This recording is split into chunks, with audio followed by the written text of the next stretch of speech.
అన్ని రోజులు ఒకేలా గడవవు.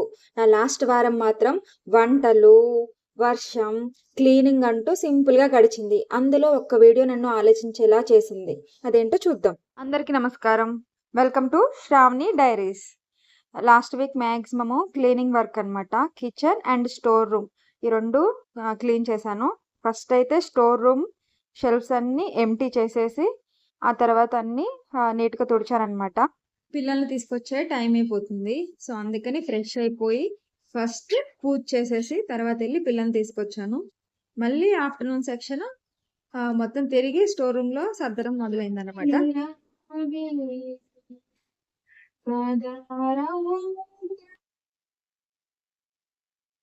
సో, ఆ రోజు ఈవినింగ్ కల్లా క్లీన్ చేసినయన్నీ తిరిగి పెట్టేసా అనమాట. అబ్బా! క్లీన్ అయిన తర్వాత ఎంత ప్రశాంతంగా ఉంటుందో గదా! మంచి ఎక్స్‌పీరియన్స్ వస్తది. ముందు స్టార్ట్ చేయడం వరకే ప్రాబ్లమ్. పనయిన తర్వాత హ్యాపీగా ఉంటుంది. ఈరోజు అదే రోజు ఈవినింగ్ నేనెప్పుడూ చేయలేదనమాట. రాగి అప్పము చేశాను. చాలా అనిపించింది. స్టీమ్ మీరెవరైనా చేశారా ఇంతకుముందు? చాలా టేస్టీగా ఉంది. ఎవరు చేసుకోకపోతే ట్రై చేయండి. అండ్ ఈ వీక్ మొత్తం మాకు వర్షాలు పడుతూనే ఉన్నాయి. ఢిల్లీలో గదా మేముండేది. మన సైడ్ ఎలా ఉంది? ఆంధ్ర, తెలంగాణ సైడ్ వర్షాలు పడుతున్నాయా? సో, వర్షం పడినప్పుడు యూజువల్‌గా అలా deep fried item, oil item తినాలని క్రేవింగ్ ఉంటుంది గదా! సో, మోస్ట్‌లీ 2, 3 డేస్ ఇలా డీప్ ఫ్రైడ్ ఐటమే చేశా అనమాట. ఎక్కువగా చెయ్యను. కానీ వర్షం వల్ల తినాలని క్రేవింగ్ ఉంది. Hello today full rain.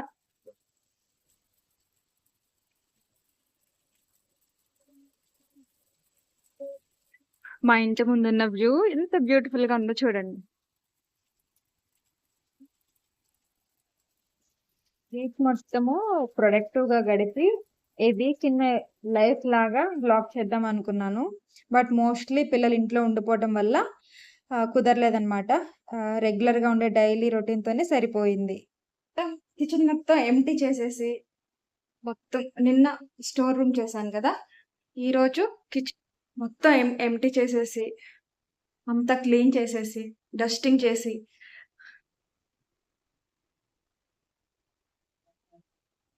So, ఇప్పుడు టైం అయిపోయిందనమాట.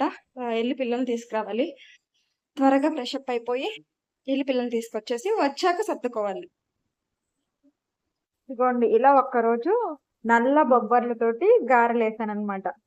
నల్ల బొబ్బర్లని చెప్పేసి మా పాప తినలేదు. మేమందరం తిన్నాం. చాలా టేస్ట్ అయితే నార్మల్‌గానే ఉంది. బావుంది. ఇక్కడ ఏం చూస్తున్నానంటే వీడియో చూస్తున్నా. 'సద్గురు 360' అని చెప్పేసి ఎవ్రీ మంత్ పౌర్ణమికి ఒక వీడియో రిలీజ్ అవుతుంది. లిటరల్లీ వెయిట్ చేస్తున్నాను ఆ వీడియో కోసము. ఇక్కడొచ్చేసి ఈ వీడియోలో టాపిక్ ఏంటంటే టైం గురించి ఎన్ని డైరెక్షన్స్‌లో మాట్లాడాలో అన్నీ సద్గురు మాట్లాడారనమాట. ఒక టైం చుట్టూ రివాల్వ్ అవుతుంది ఈ వీడియో మొత్తము. 3 టీచరా? ఎవరు? ఓకే. ఇంకా? ఎక్కడ? ఇంకెక్కడ? అక్కడ అక్కడ ఇక్కడ. ఎవరు? My teacher. మయో teacher yes. I like this scooter. You like scooter? Yes, I got pink helmet too. Oh, you got pink helmet too? Yes, Oh, nice. I like this. I like. So, నేను చూసిన ఆ video నుంచి కొన్ని important విషయాలు మీతో share చేసుకుంటాను. So, మన అనుభూతిలో time అంటే ఏంటి? నెలలా కట్టే ఈఎంఐలు, స్కూల్ ఫీజులు ఇలా మాక్సిమము ఫైనాన్స్ చుట్టూనే తిరుగుతుంది. అసలు ఈ క్యాలెండరే మనం రోజు వాడే క్యాలెండరే గ్రిగోరియన్ క్యాలెండర్. ఎందుకు తయారు చేయబడిందంటే అప్పట్లో పన్నులు కట్టించుకోవటం కోసం పలానా టైంకి కట్టించుకోవాలి కదా! దానికోసము ఇలా అంకెల వ్యవస్థ ద్వారా తయారు చేయబడింది.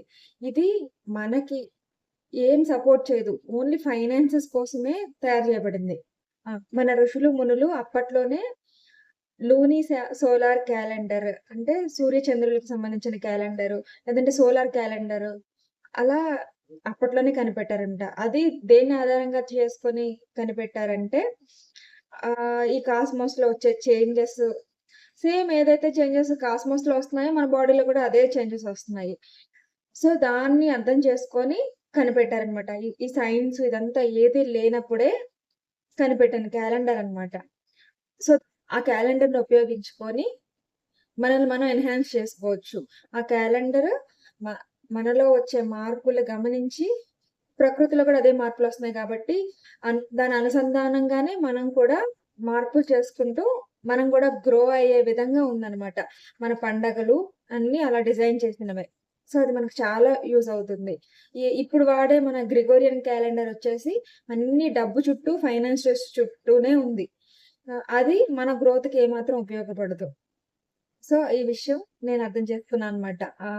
ఆ వీడియోలో. ఇంకా చాలానే విషయాలు నేర్చుకున్నాను. అవి ఫర్దర్ వీడియోస్‌లో చూద్దాము. ఇంత లాస్ట్ వరకు నా వీడియోని చూస్తే లైక్ చేసి సబ్స్క్రైబ్ చేసుకోండి. నమస్కారం.